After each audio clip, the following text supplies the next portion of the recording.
ځای دی او طالب امین به یې روټۍ تیاره کړي د هغه غریب دا شان دی نو د الله بل شان دی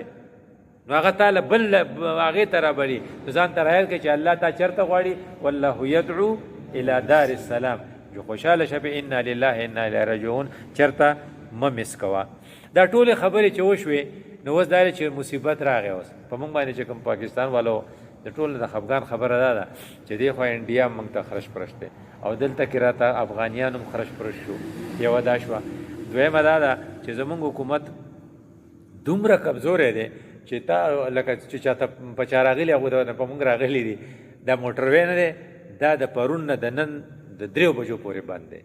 او څومره مخلوق چې هلته تللی دی د هغې چې کوم عمرې له تلل د هغو فلایټونه پاتې شو فلایټونه لاړل او هغې پاتې دي او زما یو کس پکې دی نو د شپې په سار په 7 بجې وایي چې زه مونږه موټروی بند دی نو ماښام په 7 بجې وایي لا بند دی نو د شپې په 11 بجې وایي لا بند دی نو سبا سار په 6 بجې بیا وایي لا بند دی دې خلقو دا ټوله شپه هلته تېره کړې ده دا ولې تحریک لبیک را روان دی نو تحریک لبیک هم مسلمانان دي دا چا چې بنده شوی دې ته مسلمانان دي نو چې کله مسلمان په مسلمان راولیږي که نه نو وایي ته به یې وال د څه نه خورې خبرې وایي یو به د وال د غوسې نه خورې لکه مونږ چې کله ته وقارېږې نو بس ته غرق شوې نو دې وجې نه صحابي تپوس وکړو وایي ما ته نصیحت وکړ رسول الله ته څه وایي لا تغضب نو فعدد مرارا هغه وایي بیا راته نور راته وکړه هغه وایي لا تغضب هغه وایي نور راته وکړه هغه وایي لا تغضب نو لکه وایي ښځې له طلاق ورکړل نو وایي مولوي صاحب نه تپوس وکړه نو مولوي صاحب ورته وایي چې دا خو اوس په تا طلاقه شوې ده نو هغه وایي ما د قاره ویلو نو مولوي صاحب ورته یې ولې دا څوک د خوشحالۍ نه وایي دا خو کلمه د قار ده نو لکه کور د عمران شو یو غضب دویم نمبر شي تا ته به کوي هغه حسد چې ستا په خلقو سود نه کېږي چې سود دی نه یو سړي نمبر یې ډېر واغېست ته خپای یو سړي ته نوکري میلاو شو ته خپای نو یو سړی ته دغه شو دا بوټونه یې وګټل نه ته خپای ځکه ستا خو په چا سود کېږي نه د هغې یو یې زما په ځان هم ښه سود نه کېږي دومره حسدي نو حاسد سړی چې دی هغه به چېرته هم خوشحاله نه وي د هغه د لاسه ومن شر حاسدین اذا حسد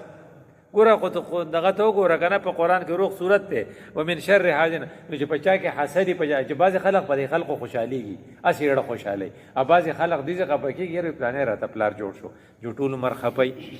نو درېیم نمبر شی چې دی خودغرضي چې په هر شي کې ته خپل غرض ټیمر خو کې یو پیالۍ چای پکې میلاویږي موږ خو هغه کوو نو چې ته پکې یو پیالۍ چای ستا ته میلاویږي نو بیا چې ستا کور نه وران شوی جوبه هم خلاص وي زموږ کور خو وران شوی دی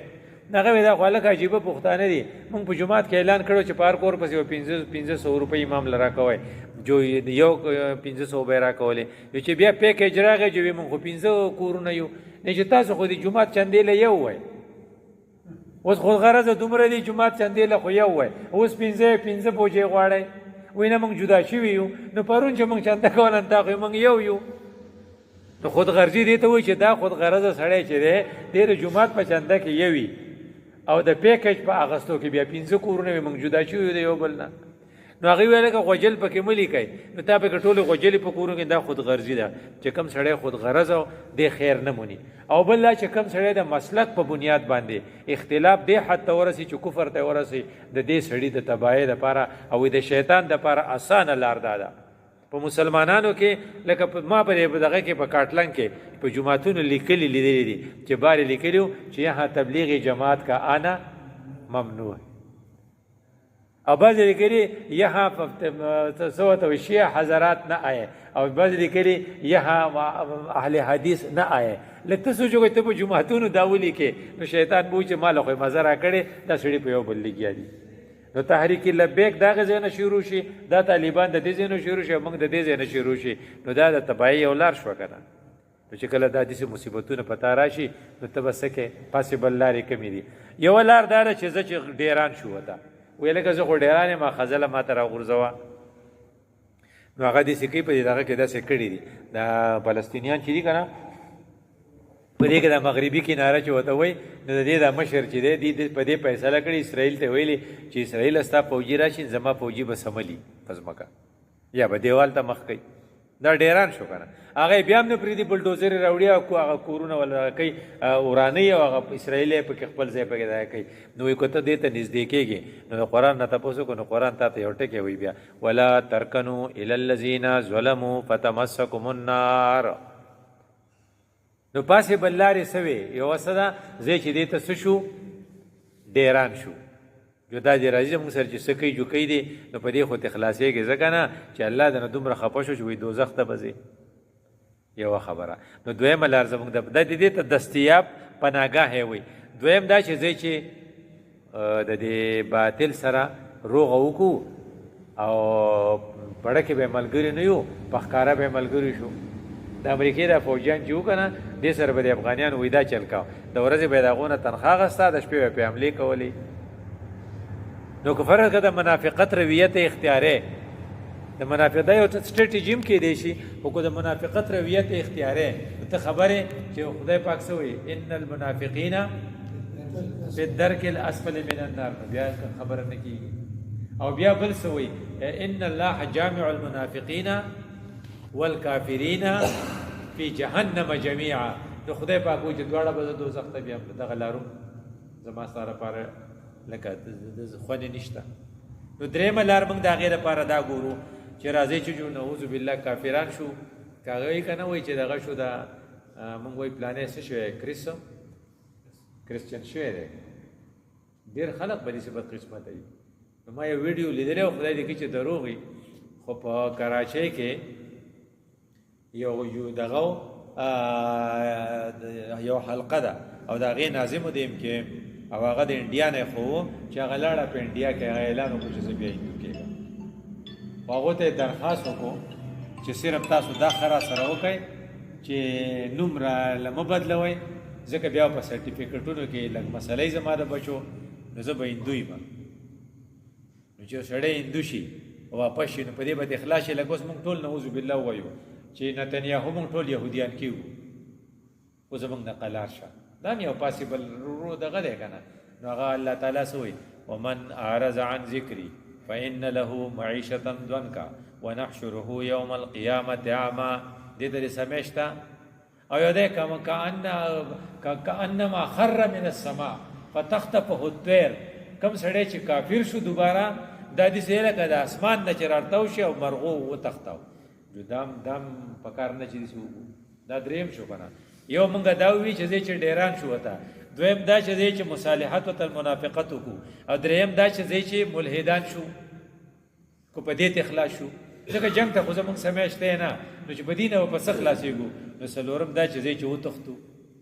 نو چې وتښتو چې مړه چې په سشي کې خوان یا بکو او د دین کار ته دی ګوره او اقامت دین ته دی ګوره دا مړه سي خبرې دي نو کو دا ته وکې نو د په دې کې بس شي وای چې کله ته دا د تختې نو ولا تلقوا بأيديكم الى التهلكه وبرغړې نو په تخته کې اکثر سړی غړي یو سړی دی هغه وایي چې لکه ته وایې لکه تعالی دا ذمہواري ده او دلته په منډه کې دلته بار روډ دی یو ګاډي وو د دې ذمہوارۍ نه هغه ګاډي والا هغه بیا په هسپتال کې څو پرې پروت دي نو ولا تلقوا بأيديكم الى التهلكه نو خدای پاک وایي چې د خپل لاس ځان هلاکت له مور کوي نو بیا چې داسې نشو کولی راځئ چې د امریکې خلاف د چین ملګری شو